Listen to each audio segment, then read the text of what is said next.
What's up, people? Wanted to take one last video of my box before I put it in the truck tomorrow. I got it all painted up on the front and the sides and stuff. I'm going to leave the back naked MDF because it's just going against the back wall in the truck behind the seat there.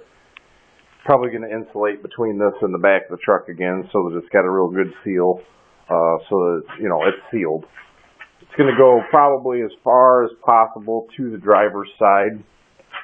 So the port's basically firing on my left side or right at my back.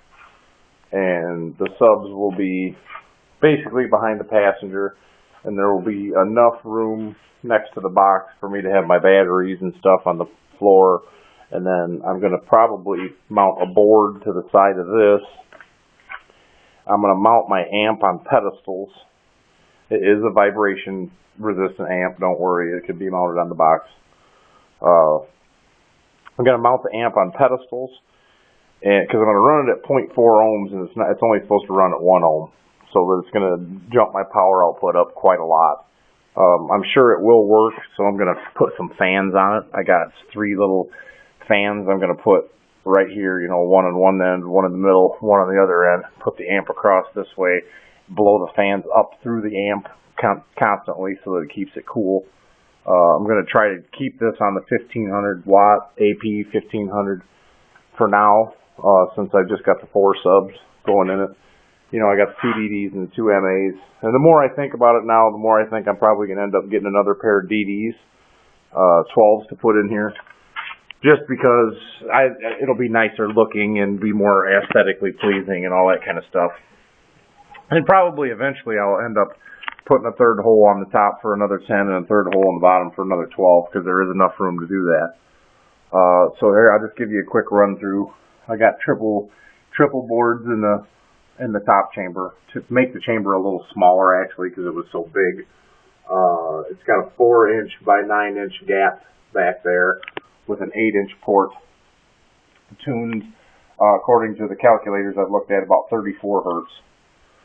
Might be a little higher than that. I think it probably is. I believe the reason that they're telling me 34 hertz is because of the smaller hole in the back there, the 4x9. I'm not sure. We'll see how it plays. I know when you rap on the box, when you bang on the box, the top has a lot tinnier, higher pitched noise than when you thump on the bottom. It's really deep.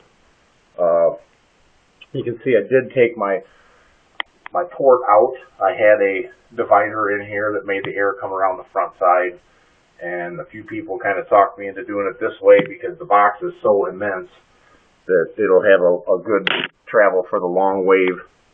I took that port out, or that baffle out, and I stuffed it in the hole that used to be single thick right here, and now obviously it's double thick. That's double thick. Over there on that end where the port transitions, it's actually a really nice transition right here because this board met right up with my 45 board in the corner. So it worked out perfect and it's really nice and smooth. So I think that port's probably going to work really well.